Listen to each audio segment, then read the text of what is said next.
कभी कभी जिंदगी के सबसे सच्चे और मासूम पल भी अचानक किसी ऐसे रहस्य में बदल जाते हैं जिसे समझना इंसानी दिमाग के लिए नामुमकिन होता है। कॉलेज की भीड़, किताबों की खुशबू, दोस्तों की आवाजें और रूटीन की पढ़ाई के बीच जब किसी की नजर अचानक एक अजनबी पर टिकती है तो सब कुछ बदल जाता है। ये कहानी एक ऐसे ही लड़के की है जिसकी जिंदगी एक खूबसूरत लड़की की झलक भर से बदल गई। पर यह मुलाकात सिर्फ इत्तेफाक नहीं थी।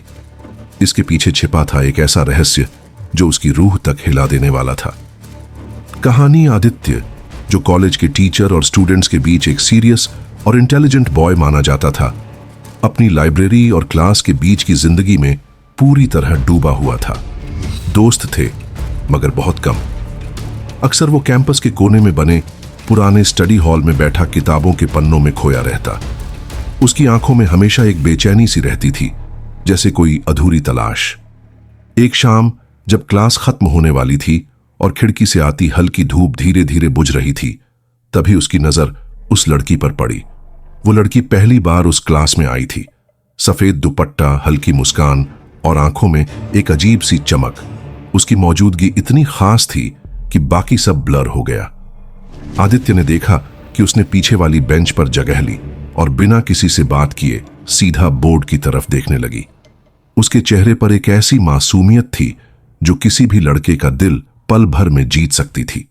क्लास खत्म होते ही आदित्य का मन किया कि उससे बात करे, मगर जैसे ही वो उठा, लड़की गायब हो चुकी थी। स्ट्रेंज, उसने खुद से कहा। इतने बड़े क्लासरूम से वो अचानक कैसे निकल गई? अगले दिन फिर वही हुआ। लड़की क्लास में आई, चुपचाप पढ़ाई की और क्लास खत्म होते ही गायब।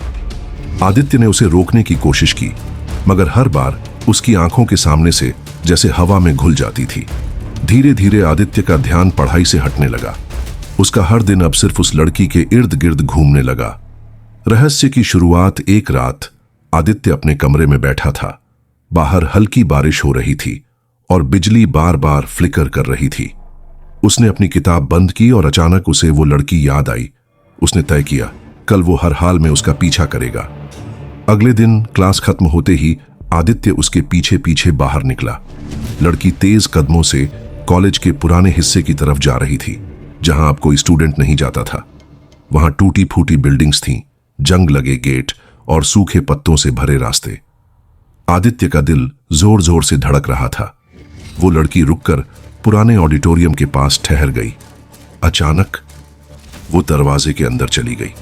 आदित्य भागता हुआ वहां पहुंचा, मगर दरवाजा बंद था। उसने जोर लगाया। दरवाजा चरमराते हुए खुला। अंदर अंधेरा था, बासी बदबू और दीवारों पर जमी धूल। आदित्य ने इधर उधर देखा, मगर लड़की कहीं नहीं थी। इम्पॉसिबल, उसने बुदबुदाया। उसी वक्त पीछे से हवा चली और दरवाजा अपने आप बंद हो गया। अंधेरे में उसे लगा जैसे किसी ने फुसफुसाकर उसका नाम लिया हो। आदित्य। उसका पूरा शरीर सिहर गया।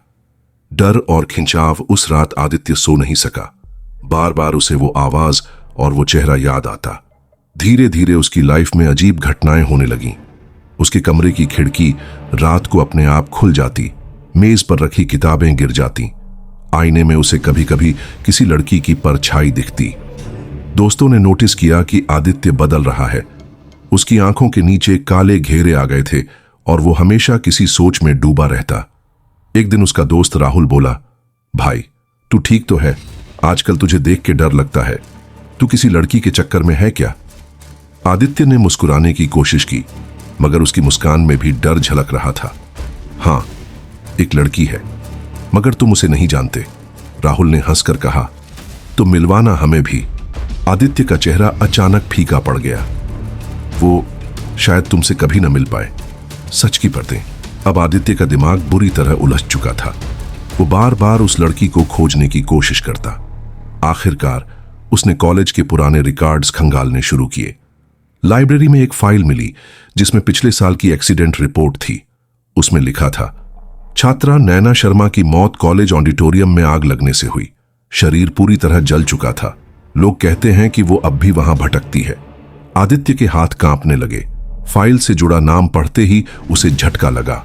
वो वही चेहरा था, वही लड़की, नैना। उसकी रूह तक कांप गई। मतलब जिस लड़की से वो रोज क्लास में मिलता था वो अब इस दुनिया में है ही ना। कहानी आगे। ऑडिटोरियम में नैना की आवाज और आदित्य की सिसकियां गूंजती रहीं। आदित्य को अब धीरे धीरे यह एहसास हो रहा था कि वो जिंदा लोगों की दुनिया से बहुत दूर जा चुका है, लेकिन एक सवाल उसकी रूह को लगातार चुभ रहा था। अगर वो मर चुका था तो उसे इतने दिन तक ऐसा क्यों लग रहा था कि वो जिंदा है? उस रात वो अकेला नहीं रहा। जहां जहां वो गया उसे नैना की मौजूदगी महसूस होने लगी। कभी लाइब्रेरी की पुरानी बुक्स अपने आप खुल जाती और उनके पन्नों पर उसका नाम लिखा दिखता। कभी क्लासरूम की खिड़कियों पर उसकी परछाई झलकती। आदित्य का डर और तलाश धीरे धीरे उसके अंदर सवाल बढ़ते गए। उसने खुद को कई बार टेस्ट किया। आईने में वो कभी पूरा दिखता ही नहीं था, कभी चेहरा अधूरा, कभी शरीर आधा धुंधला। एक दिन उसने राहुल से बात करने की कोशिश की। राहुल कैंटीन में बैठा मोबाइल स्क्रॉल कर रहा था। आदित्य उसके सामने बैठा और बोला, राहुल सुनो, मुझे तुमसे कुछ जरूरी कहना है। राहुल ने सिर उठाकर इधर उधर देखा, मगर उसकी नजर आदित्य से टकराई ही नहीं। आदित्य चिल्लाया, राहुल। लेकिन राहुल का ध्यान अपने दोस्तों की तरफ था। आदित्य की आंखों में आंसू भर आए। अब साफ हो गया था, वो सबके लिए अदृश्य हो चुका है। उसकी मौजूदगी अब बस उन्हीं के लिए थी जो इस दुनिया और उस दुनिया के बीच फंसे हुए थे। जैसे नैना का सच और डर। आदित्य हर रात ऑडिटोरियम पहुंचने लगा। वहां नैना उसका इंतजार करती। अब उसकी बातें पहले जैसी मासूम नहीं थीं। तुम्हें पता है आदित्य, नैना ने एक रात धीरे से कहा, यह जगह हमारी कैद है। हम यहां से बाहर नहीं जा सकते। जब तक कोई नया इस जगह में नहीं फंसता हमारी आत्मा चैन से सो नहीं सकती। आदित्य ने कांपते हुए पूछा, मतलब तुम्हें क्या चाहिए? नैना की आंखें लाल हो गईं। हमें कोई चाहिए जो हमारी जगह ले। आदित्य का खून जम गया। मतलब नैना की आत्मा चाहती थी कि कोई नया लड़का या लड़की उनकी जगह फंसे ताकि वो दोनों आगे बढ़ सकें। कॉलेज का डर फैलना धीरे धीरे कॉलेज में अजीब बातें होने लगीं। रात को सिक्योरिटी गार्ड्स को ऑडिटोरियम से रोने और हंसने की आवाजें सुनाई देती। क्लासरूम की खिड़कियों से स्टूडेंट्स ने एक लड़के और लड़की को साथ खड़ा देखा। कुछ स्टूडेंट्स बीमार पड़ने लगे, जैसे उनकी सारी ऊर्जा किसी ने खींच ली हो। कॉलेज मैनेजमेंट ने पुराने ऑडिटोरियम को हमेशा के लिए बंद कर दिया। गेट पर ताला डाल दिया गया और बोर्ड लगाया, एंट्री स्ट्रिक्टली प्रोहिबिटेड। मगर ताले और बोर्ड आत्माओं को कहां रोक सकते हैं? आदित्य का बदलना। अब आदित्य भी वैसा ही हो गया था जैसा नैना थी। उसके चेहरे पर वही ठंडी मुस्कान और आंखों में अंधेरा। वो नए स्टूडेंट्स की क्लास में जाकर पीछे बैठने लगा, जैसे नैना बैठा करती थी। कुछ लड़कियों ने बताया कि उन्होंने एक अजनबी लड़के को क्लास में देखा जो क्लास खत्म होते ही अचानक गायब हो गया। कोई मानने को तैयार नहीं था, पर धीरे धीरे यह चर्चा पूरे कैंपस में फैल गई। अगला शिकार। एक दिन कॉलेज में एक नई लड़की आई, रिया। वो मासूम थी, फ्रेश एडमिशन लेकर आई थी। रिया ने पहली बार क्लास में आते ही पीछे की बेंच पर किसी को देखा, एक लड़का जिसके चेहरे पर हल्की मुस्कान थी। उसने सोचा शायद सीनियर होगा, लेकिन क्लास खत्म होते ही जब उसने पलटकर देखा, बेंच खाली थी। उसका दिल धड़क उठा। रिया को लगा शायद वहम हुआ है, मगर यह रोज होने लगा। हर क्लास में उसे वही लड़का दिखता, मगर क्लास खत्म होते ही गायब। धीरे धीरे रिया का मन पढ़ाई से हटकर बस उसी रहस्यमयी लड़के की तरफ खींचने लगा। नैना और आदित्य का प्लान। ऑडिटोरियम की अंधेरी दीवारों के बीच नैना और आदित्य अब साथ खड़े रहते। नैना मुस्कुराती, देखा अब वक्त आ गया है। आदित्य की आंखों में डर और चाहत दोनों थे। रिया को हमारी जगह लेनी होगी, तभी हम दोनों इस कैद से निकल पाएंगे। क्लाइमैक्स। डर की असली परत। रिया एक दिन अकेली लाइब्रेरी से लौट रही थी। कॉरिडोर सुनसान था और हवा ठंडी। अचानक उसे लगा कोई उसके पीछे चल रहा है। उसने पलट कर देखा, अंधेरे में आदित्य खड़ा था। रिया ने घबरा कर पूछा, तुम कौन हो? आदित्य ने हल्की मुस्कान के साथ कहा, मैं वही हूं जिससे तुम रोज क्लास में मिलती हो। रिया का दिल जोर से धड़कने लगा। उसने भागने की कोशिश की, मगर रास्ते में नैना खड़ी थी। उसकी आंखों में आग और होठों पर डरावनी हंसी।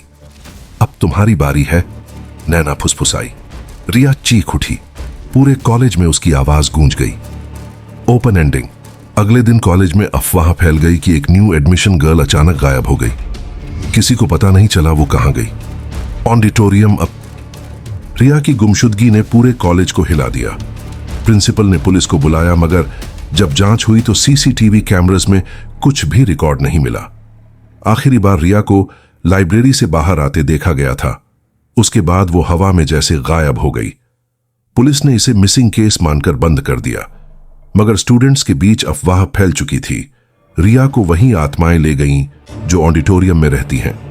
कैंपस का आतंक अब कॉलेज का माहौल बदल चुका था। हर रात हॉस्टल में लड़कियां किसी के रोने की आवाज सुनती। लड़के अक्सर शिकायत करते कि उनके कमरे में कोई अदृश्य शख्स बैठा रहता है। कई बार स्टाफ ने कॉरिडोर में फुटस्टेप्स सुने, मगर कोई दिखाई नहीं दिया। धीरे धीरे क्लास में भी चीजें अजीब होने लगीं। पढ़ाई के दौरान प्रोजेक्टर अपने आप ऑन हो जाता और स्क्रीन पर धुंधली तस्वीरें आती। कभी आदित्य का चेहरा, कभी नैना की जलती आंखें और कभी रिया का हाथ हिलाता हुआ साया। इन्वेस्टिगेटर का आना इन सब घटनाओं से परेशान होकर प्रिंसिपल ने एक पैरानॉर्मल इन्वेस्टिगेटर को बुलाया। उसका नाम था अर्नव। अर्नव कोई साधारण आदमी नहीं था। वो देश भर में कई हॉन्टेड प्लेसेस पर जाकर आत्माओं से जुड़े रहस्यों की जांच कर चुका था। उसकी एक ही शर्त थी, अगर मुझे सच जानने दिया गया तो किसी को बीच में नहीं बोलना होगा। अगली रात अर्नव अपने उपकरणों के साथ कॉलेज पहुंचा। उसने ईएमएफ मीटर, कैमरे और रिकॉर्डर निकाले। ऑडिटोरियम का ताला खुलवाया गया और वो अकेला अंदर चला गया। भूतिया टकराव अंदर जाते ही ठंडी हवा का झोंका आया। अर्नव का मीटर तेजी से बीप करने लगा। उसने रिकॉर्डर ऑन किया और बोला, अगर यहां कोई है तो सामने आओ। कुछ सेकंड तक सन्नाटा रहा, फिर पीछे से धीमी हंसी गूंजी, पहले लड़की की, फिर लड़के की और फिर अचानक चीख। अर्नव का कैमरा अपने आप ऑन हुआ और स्क्रीन पर 3 चेहरे आए, नैना, आदित्य और रिया।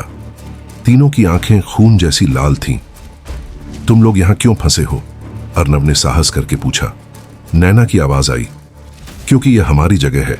अब कोई भी यहां आकर चैन से नहीं पढ़ पाएगा। हमें हमेशा कोई चाहिए हमारी जगह लेने के लिए। अर्नव ने समझ लिया कि यह सिर्फ आत्माएं नहीं थीं, बल्कि बाउंड स्पिरिट्स थीं जो कॉलेज से बंध चुकी थीं।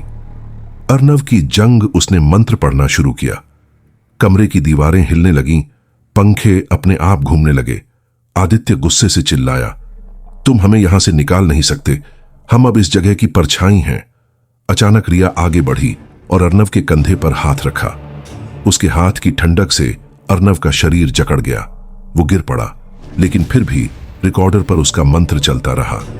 नैना और आदित्य दर्द से चीखने लगे, उनके चेहरे धुंधले पड़ने लगे। लेकिन तभी रिया बोली, नहीं, मैं उनकी तरह नहीं बनना चाहती, मुझे आजाद करो। मोड़ अर्नव ने सारी ताकत जुटाकर एक आखिरी मंत्र पढ़ा। रिया का चेहरा साफ और मासूम हो गया।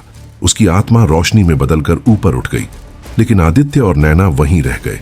उनकी चीखें पूरे कैंपस में गूंज उठी। अर्नव बाहर आया, पसीने से तरबतर।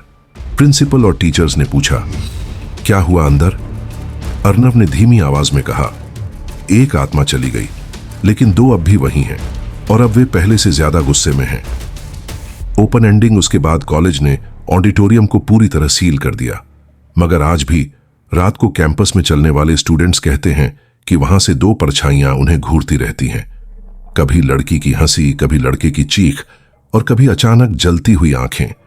और सबसे डरावनी बात, रिया की आत्मा के जाने के बाद अब अगला शिकार कौन होगा, इसका इंतजार आदित्य और नैना कर रहे हैं।